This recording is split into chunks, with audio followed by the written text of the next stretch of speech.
Hi everybody, this is David Ellefson here with Premier Guitar's Big Five. What's my favorite bass? Well, I have many of them, and I have several favorites for several purposes. I have a couple of Fenders, a 76 Maple and a 78 Rosewood that I like because they're plug and play.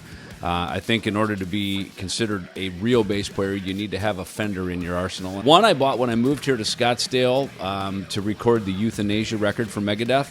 And then the 76 I bought from Gruhn's Guitars in Nashville to record all the four-string work on the Megadeth Risk album. Both are beat up, and I don't want to change them. I had the 78 I had actually painted black. Jackson Guitars was kind enough to paint it black for me. But the 76 is beat to hell, and the tuners they're stuck. They barely, they're hard to tune, but it's just, you could beat someone over the head. You get in a fight in an alley with that thing and you'd win, which is, I think, the hallmark of a great P bass. But I've since relegated them now to just studio instruments. I also have a Spectre, a pre-Kramer Spectre, an NS2, very low serial number. I forgot what it is, something like 1300 or something. And that is another plug-and-play bass in the studio. It never goes on stage. I used it to record the four-string parts on the Megadeth Cryptic Writings album, and I've since used it on some of my Ellefson solo stuff as well. And again, it's just plug and play. And then the other one, I must say, this new Jackson, it's actually a 30th anniversary. Kind of came out this and then my black 5-string as part of the Rust in Peace celebration last year. But this bass is an exact replica of the very first Jackson bass that I had Grover Jackson make for me back in 1987.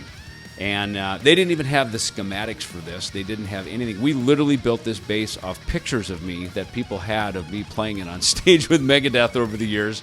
So we got photographers to send us photos, and we basically, put it's a simple PJ. About the only thing we changed on it is we added EMG pickups instead of the Jackson pickups and electronics that it had in it. Actually, it has Jackson electronics in it.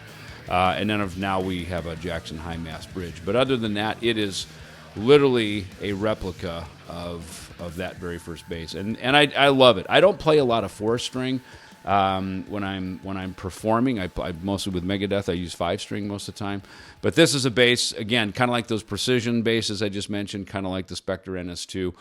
It's just plug and play. And it just has a great tone to it. Right now, oddly, I'm playing on both pickups to get that tone, just because it sounds good in my headphones and it sounds going, good for our purposes today. But normally, I play up on the neck pick. And in this particular bass, we actually flipped the P bass pickup, because on a Fender, this back, the pole pieces here for the E and A are in the front position, but they create a very interesting, about an 800 hertz frequency that I don't like, and you can't get rid of it, especially with a P bass, because it's got one pickup.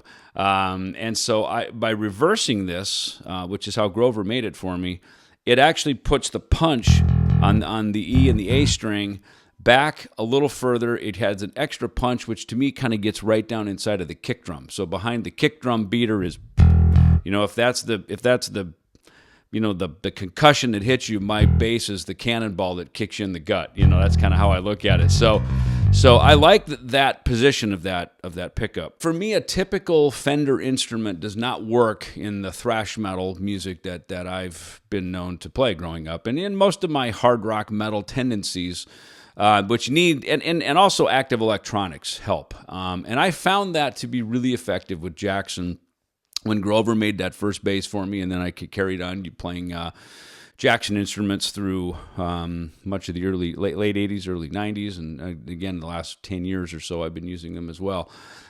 Because there's just the necks are fast. These necks are not big baseball, unlike that one I mentioned where you could get into an alley fight with. This one, maybe not so much. This one's got a good point, though. That does work for that, But the neck on this is meant to be very fast, so you can shred, And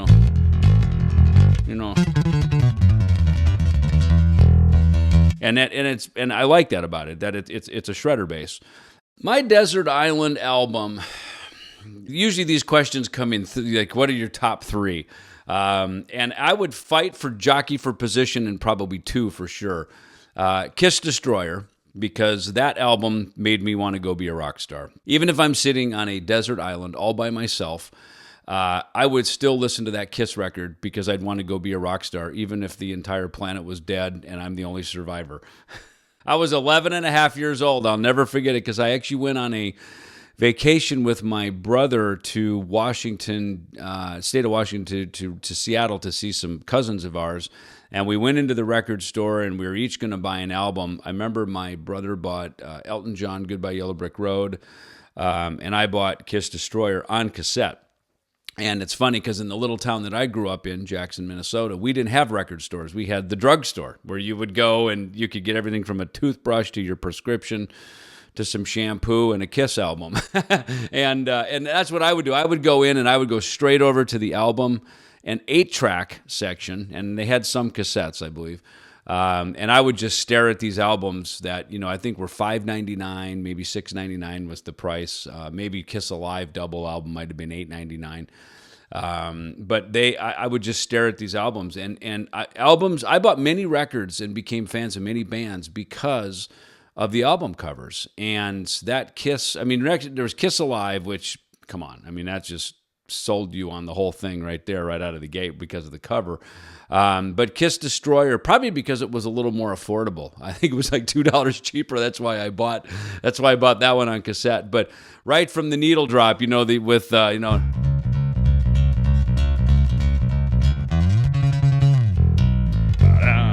That opening line is so great. And then the bass lick in Detroit Rock City, that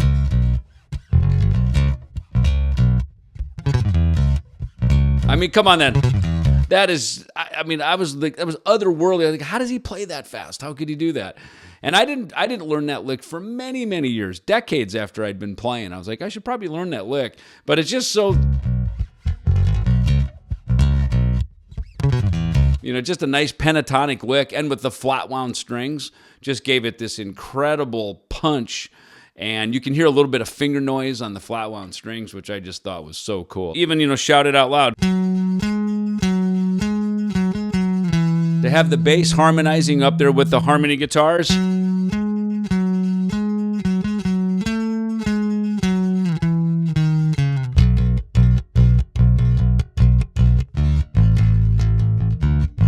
Then, again, that's syncopated. A lot of us, probably myself included, might go, you might probably ride. In a lot of ways, Gene's bass playing is what really drives the sound of Kiss. It, even more than the drums, more than anything, his parts really push the band. And I probably have learned the same thing, with even like a song like, Symphony of Destruction with Megadeth, where the riff is just, then the drums, right? So I kind of pick up a little bit I pick up the riff, and I go then to where the drums are with it.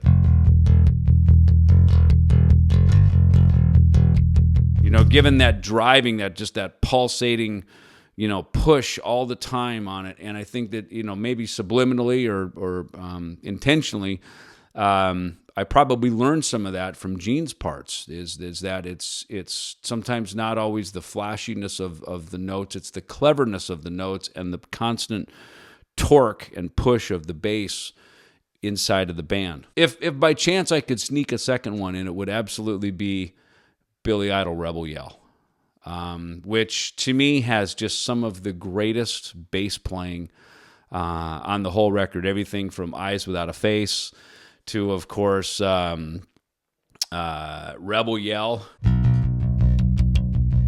Again, just these really simple parts.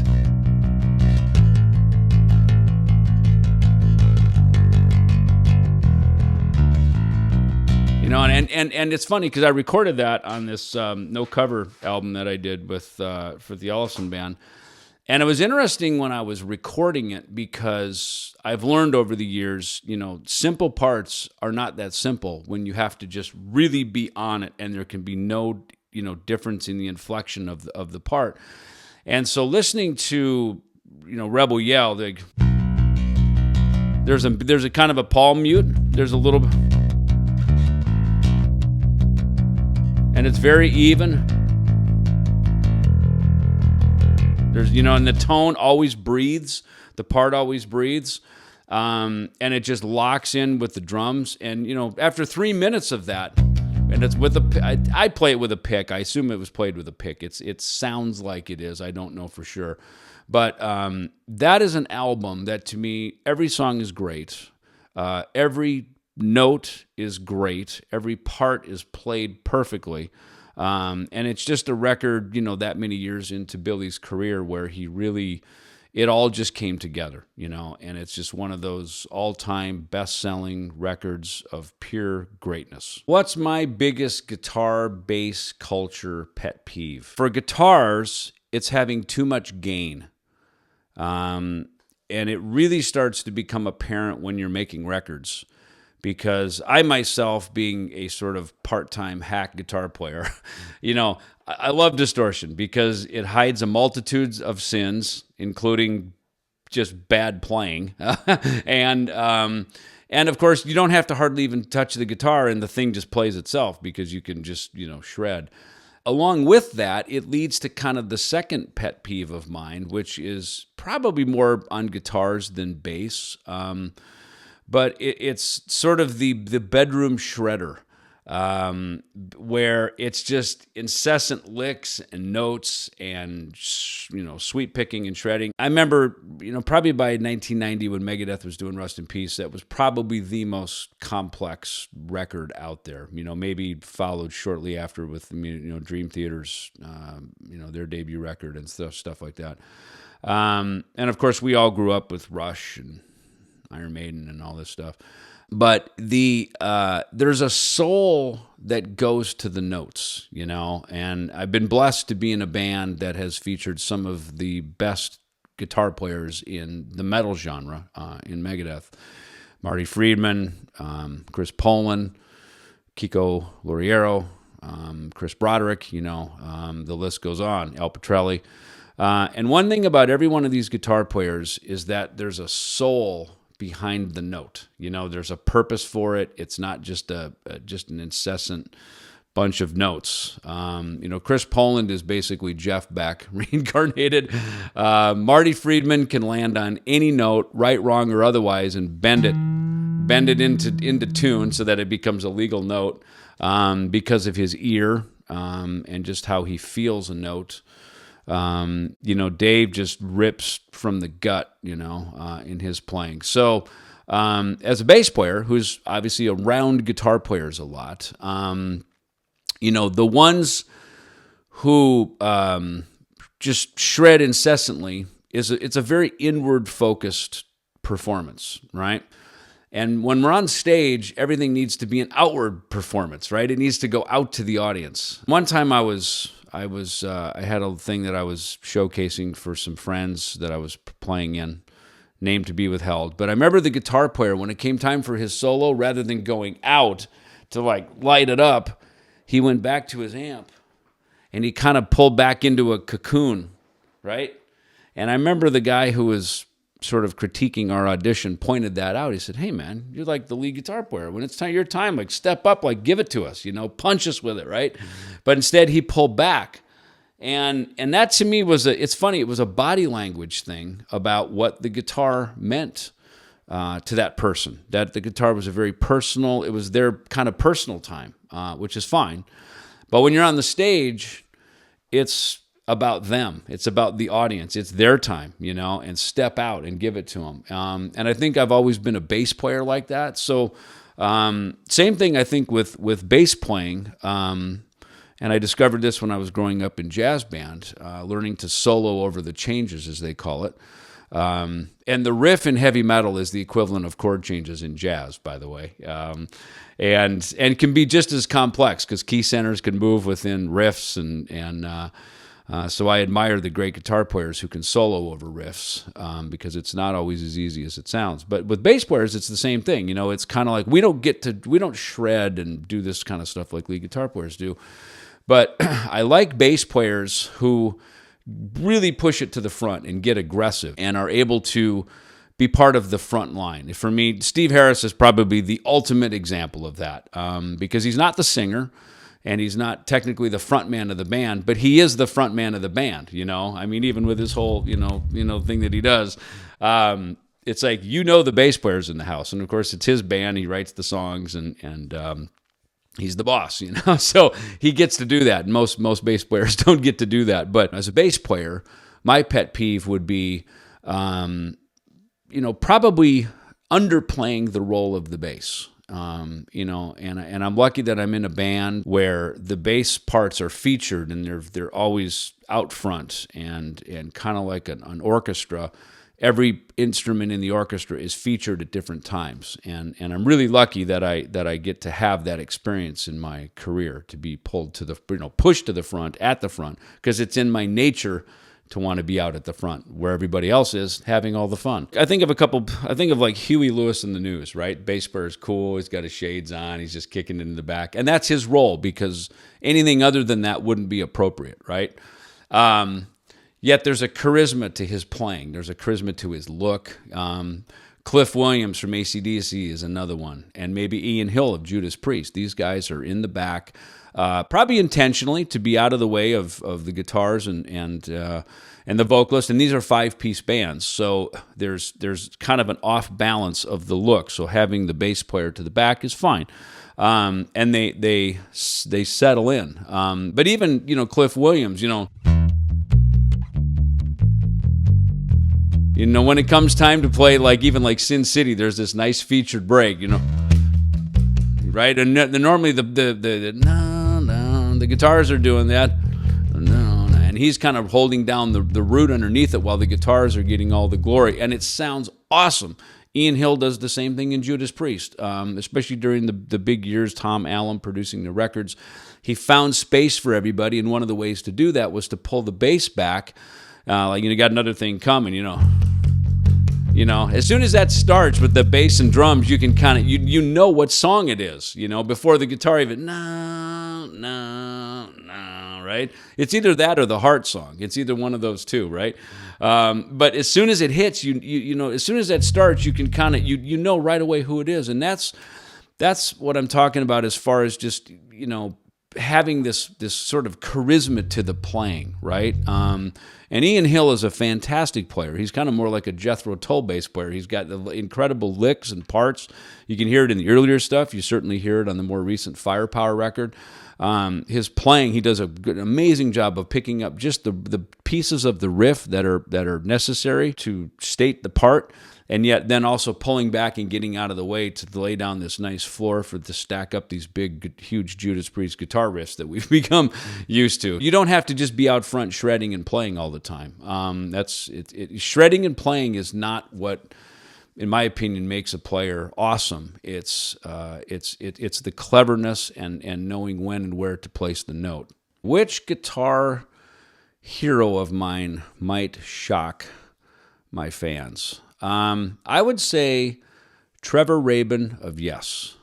When the 90125 record came out, I was living in Los Angeles at the time, I think 1984, and when that came on the record, it was just a game changer in the way that probably like the first Boston record, the clarity of the production.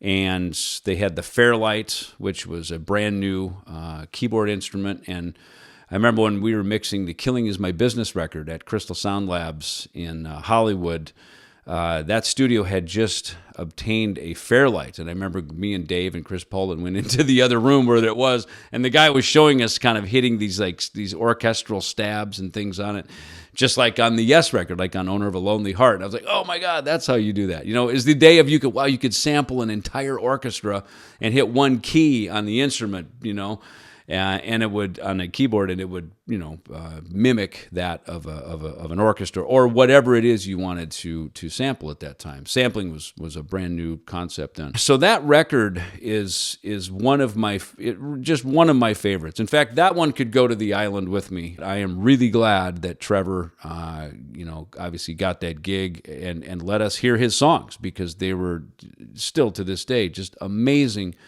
timeless songs. It's one of my records. When I travel, I always have it on my phone. Just still to this day, one of the greatest records.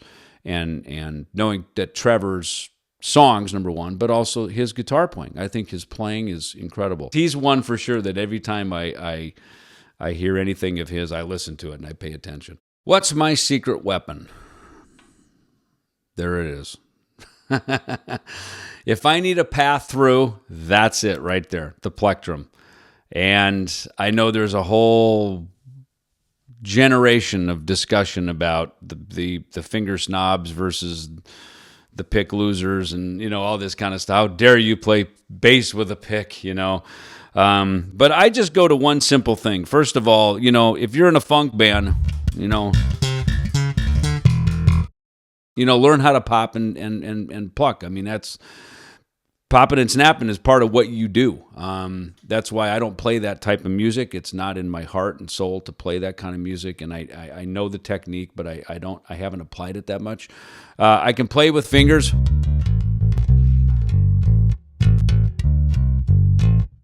My favorite Bachman Turner Overdrive bass line. But honestly, I think it sounds better with a pick.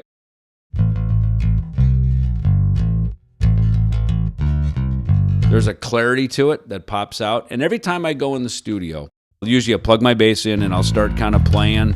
And the engineer will start setting mics up and getting a nice DI sound for me. And I'll be playing.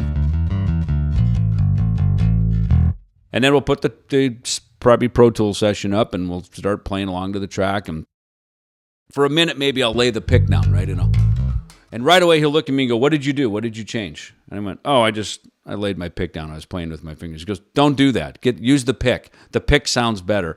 I mean, 10 times out of 10, that's what happens. And the only time that may be an exception is if it's a certain part, like Megadeth. We played the song "I'll Get Even" on Big Writings. Just kind of needed this.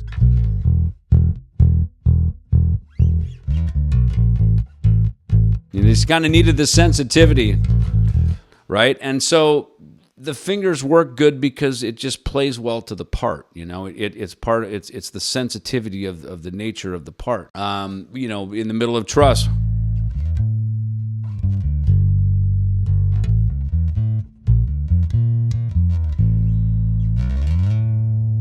There's just this little part in there that I just use fingers because it just.